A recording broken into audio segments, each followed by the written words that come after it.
I'm coming to you live from in front of the van-sized detention center in Denver, Colorado, and my name's Alexander Landau, and I'm always ready for battle.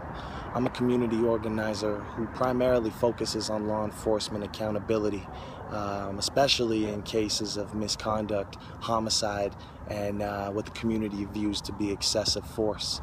I'm standing in front of this facility for several reasons. One being, in this open space behind me is where I began my collaboration with J5 from the Flowbots in 2010 to bring awareness to the death of a homeless preacher who was killed at the hands of a multitude of deputies in this facility behind me, some of which who still work there. This was a song that I wrote a week before this demonstration. I brought my sound equipment and my laptop down here from an apartment nearby and set it up and performed through a megaphone. And this was the first time that I saw the power of music in movement firsthand. And ever since then, Jamie and I have been collaborating in many different capacities.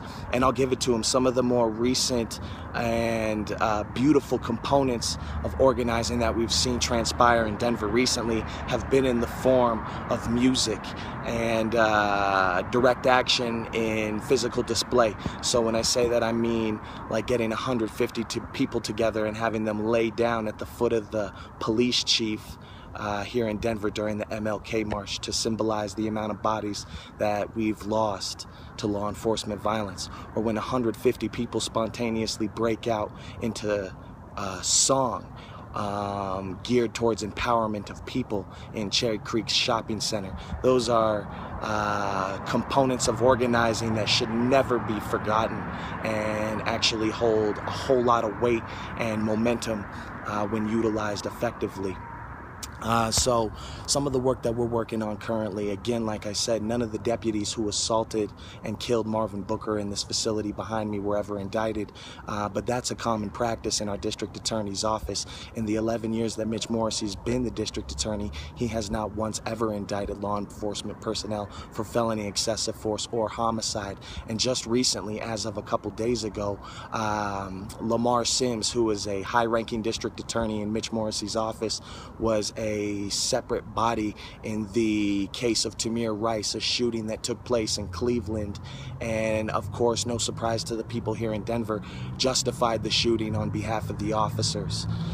So pay attention moving forward to the DA race that's going to take place November of 2016 here in Denver, Colorado. Mitch Morrissey scheduled a term, and we've been meeting with candidates to create nothing but a community voice at the forefront of this election.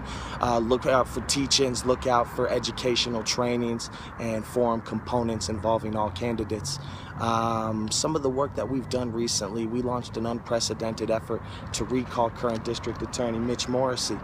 And that involved collecting signatures for 60 days of 53,925, and we were successful in the effort of spreading the word and getting the point across to the people. We made a successful goal in our eyes of 20,000 collected signatures, and even more so in conversation. So pay attention to the work that we'll be doing on that moving forward. If you want to follow me on Facebook, please look up Landau E. Alexander. And I've also been asked to describe what no enemies means to me.